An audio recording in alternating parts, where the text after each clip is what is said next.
Assalamu alaikum кыргыз элим, сиздер менен Ачык Айкын каналы. Ар дайым жаңы жаңылыктарды угуу үчүн биздин каналыбызга катталып, коңгуроочону басып кетиңиздер. Мен депутаттар сиздерден абдан суранат элем да,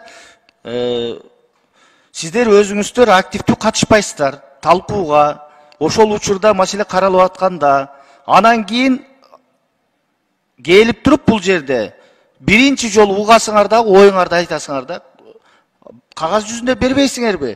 Кызыкпайсыңар өзүңүздөр. Кечирип коесуздар айрым депутаттар.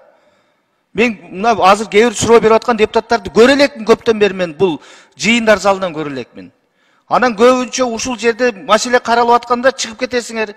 Бирөө суроо берип атса, укпайсыңар да келип туруп кайра эле ошол берген 10 депутаттын суроонун 11-чи болуп берип, убакытты аласыңар. Кичине өзүңөрдү сыйлап, мындай туура мамиле жасайлы да биринчи, өзүбүз тартип кылайлы да, урматтуу депутаттар. Дайыма ошон үчүн биздин убакыт созулуп кетип атат. Отургула бул жерде катышкыла, түз иш бердиңерди аткаргыла. Анан кийин чыга калып эле мен билбеппин, көрбөппүн, мен мындай кылам, сунуш берем, четке как деген бул туура эмес, урматтуу депутаттар. Анда силер принципиально катышкыла ар бир ошондой маселелер каралып атканда. Парламентте эч качан мындай маанисиз маселе каралбайт. Бул жерде каралган маселелердин бардыгы маанилүү. Ошон үчүн баарына катышканга аракет кылыңыздар. 5-чи микрофон. Урматтуу төрага, сиз деле бул жерин көрбөй атам, төрдө отурганыңызды. Анан депутаттын укугу бар. Биз сунуш кылып атабыз. Бул жерде 3 депутат үчөө тең айтты. Мүчүлүштүк бар, кемчилик бар деп. Добуш копкоңуз бизди үйрөтпөй. Аны үйрөтө бересиз. Бар айтып атат, оноп калат, биз каршы эмес, онойлу деп атабыз. Мүчүлүштүк так жазылып турат. Бул эмнеси жаман? Аны кабыл алалы да. Кете берсин мыйзамында. Аны мыйзам не кереги бар бизге анда ушул чийки мыйзамдын? Комитеттин чечимин мен добушка коем, биринчи, анан сиздин сунушуңузду добушка коем мен. Эреже боюнча, регламент боюнча. 1-чи микрофон. Саламатсыздар, урматтуу төрага, урматтуу депутаттар. Урматтуу төрага, бул экинчи окууга келип атат мыйзам долбоор. Биз акыбыз бар сунуш берүүгөчү. Алмазбек Акунжанович, мына министрдин орун басары, мен өткөндө Акылбек Жапаровго да айткан болчумун.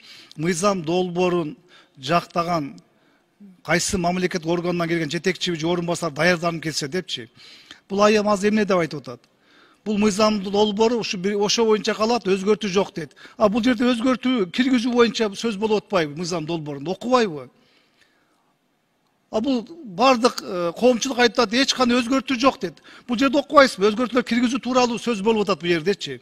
Мыйзам долбооруна. Сиз айтып атасыз, өзгөртүү киргизүү жок бул жерде деп айтып атасыз. Айттыңыз, стенограмманы көтөрбөйсүз, урматтуу. Ошон үчүн сиз бардык депутаттар сиз өзүңүз туура эмес жакка буруп атасыз да. Сиз эгерде жакшы даярданып келгениңиздерде, эгер сиз айтканыңызда макул, бул сунушту кабыл алабыз, макул, бул экинчи окууга алып келип атасыздар. Сиз сунушту угушуңуз керек бул жерде жазып алыпчы. Бул биринчисин биз колдоп бердик. Экинчиге келгенде биз сунуш беребиз да депутаттар. Бул мыйзам долбоорунда. Анан сиз жазып келген боюнча кетип калыш керекпи? Бул абдан көйгөйлүү маселе мыйзам долбоору. Жарандардын кайрылуусу боюнча бизде бир канча жаран кайрылат, жооп ала албайт. Ал мөөнөтүн көрсөтүшүңүз керек. Сиз кандай мөөнөтү жок, сиз бул кабыл алабыз бул нерсеничи да. Бул мыйзам долбоорунун сапаты туурасында эч кандай сөз козгобопсуңар. Бар мыйзам долбоорунда жарандардын кайрылуусу боюнча сапатын жакшыртуу боюнча бир дагы сөз жазбапсыздар. Мыйзамды окуп чыгыңыз, мыйзам долбоорунчу. Негизги сөз мыйзам долбоорунун жарандар кайрылуу сапатын жогорулатуу боюнча сөз болуш керек. Ушул жарандар кайрылуусу боюнча бир мамлекеттик жетекчи бир жоопкерчиликке тартылдыбы? Аны жазбапсыз. Даярданып келбейсиздер, анан депутаттар жаман көрсөтпөй бири-бирибизгечи. Урматтуу Алмазбек Акунжанович, ушуну сиздер айтсаңыздар, бизди жаман көрсөтпөңүздөр депутаттарды. Жакшы даярданып келишпейбиз өздөрү үчүн. Папканы берет, бир кызматкер көтөрүп алып бияка чуркап келип атышат. Депутат суроо бергенде ошого так жооп бериш керек. Рахмат. Рахмат. Кийинки сөз Мадумаров Адахан Кимсанбаевичке берилет. Бүтүн Кыргызстан Мадумаров. Мен баш прокурордун орун басарына суроо да. Мына процессуалдык. Мен өткөндө айттым эле, мыйзамдарда маселе эмес, мыйзамдардын аткарылышында деп. Айтыңызчы, ушу жерде кесиптештер айтышты. Саламаттык сактоо министри күнөөлүү экен? Уақытты уақытында тоқтатып тұрыңыздар. Мен маалыматым боюнча тергөөнүн жыйынтыгы менен иш кыскартылган. Демек жоқ күнөөсү. Иш кыскартылган. Демек жоқ күнөөсү. Ошондой. Ошондой болсо эмне үчүн аны маски соо кылып, маскалар менен барып, автоматтар менен барып, бүтүн дүйнөгө жар салып, маскарасын чыгарып кармадыңар? Ким жооп берди? Эми ал маселе толук каралгандан кийин жооп берилет да. Каралбайт бул маселе. Каралбайт. Ким санкция берген? Эмне санкция?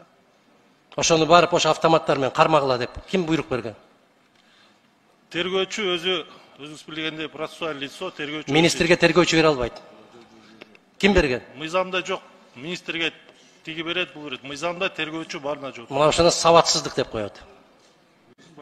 Ошону сабатсыздык деп коет. Өкмөттүн мүчөсүнө баш прокурордун өзү гана берет. Ким жоопкерчилик тартты?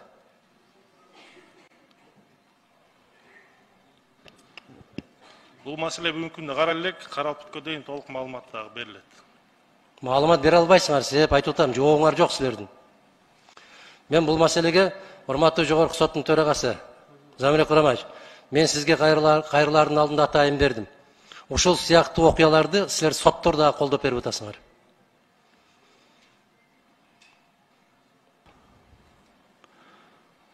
Туура, мүмкүн. Карайсыз. Себеп булар жаналгыч катарында алып, прокурор кандай соттун алдында ходатайство берсе, ошону колдоп берип отурасыңар да, бардык жерде.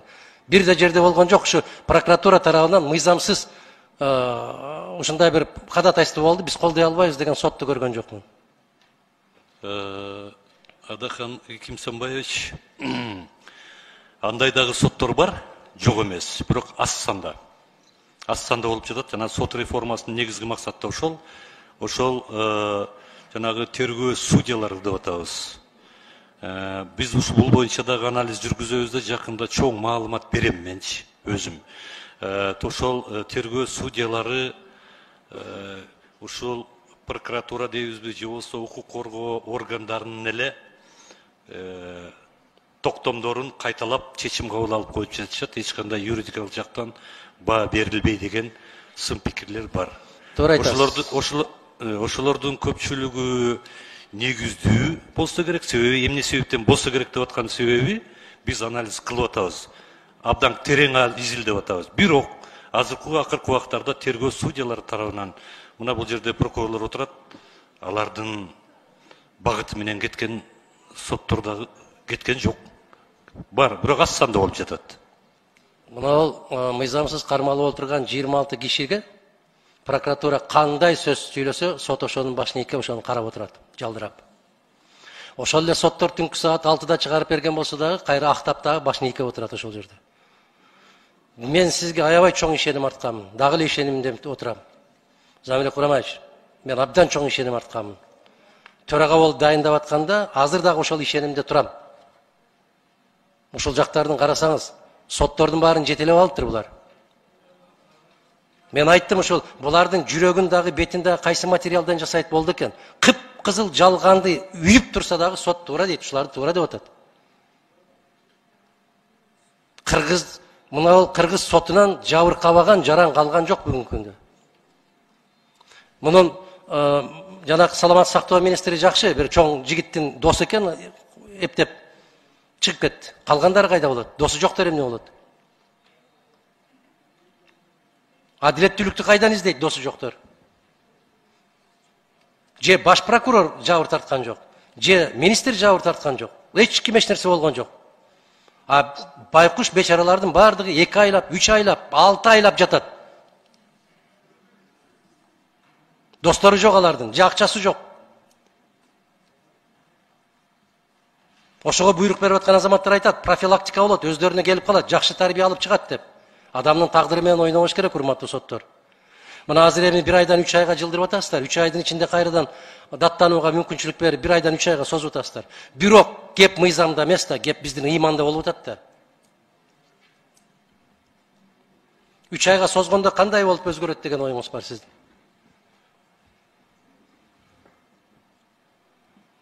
Эми мыйзамдын талаптары так аткарылыш керек.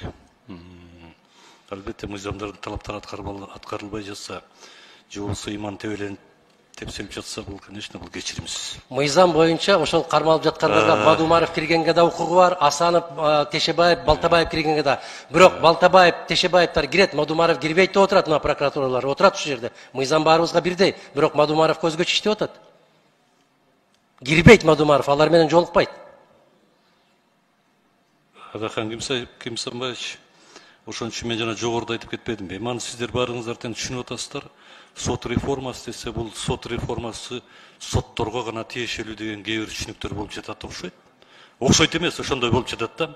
А сот реформасы баарына тең тиешелүү. Сиз айтып аткан ошо прокуратура, тергөө орган жана башка укук коргоо кызматкерлерине керек болсо жана мен кайра кайталап коеюн, айыл башчыларына чейин баарына тең тиешелүү болчу. Ошон үчүн эгерде бул сот реформасы деп сотторду гана карай бербей, же болбосо эле кечке эле сотторду жаманатты кыла бербей, баары тең чогуу реформа жүрүш керек. Муну ошондо гана оңолобуз. Албетте мен кошулам. Эгерде сиздин жанагы айтып аткан пикирлер боюнча өзүңүз айтып кеттиңиз, ушуну кайталап эле чыгарып атышат депчи. Мындай сөздөрдү сизден гана эмес, мен аны карапайым адамдардан дагы, же болбосо башка интеллигент адамдардан да угуп атам. Көп угам мен, аябайчы. Ошон үчүн биз азыркы учурда далалат кылып, аракеттенип атабыз. Бул аракет жалаң менин аракетим менен эмес, сот системасынын өзүнүн аракети эмес, бүтүндөй масштабна бардык бийлик структуралар тарабынан колдоого алынганда, ошондо гана сот реформасы жүрөт. Эгерде колдоого алынбаса, албетте жүрбөйт. Сиздердин айтып аткан сөздөр, ушулардын бардыгы тең ошол сот реформасынын бир кирпичи, бир тешигин жамаганга бир эске алына турган сын пикирлер. Муну мен мойнума алабыз. Алып келгенбиз, дагы алабыз. Албаганда каяка бармак элек. Оңолол десек, эгерде сын пикирлер негиздүү болсо, ошону эске алып туруп анан алдыга жылсак болот. Мен эми жалтаңдабай эле айтып атам мунучу. Бул мамлекеттик деңгээлде жүрүш керек. Сиздердин колдооңуздар менен. Мыйзам демилгениңиз бар, укугуңуз бар, ошону биз сизден күтөбүз. Рахмат. Рахмат.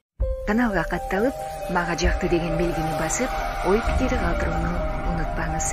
Чымындай жанды чыркаткан чындык биз менен.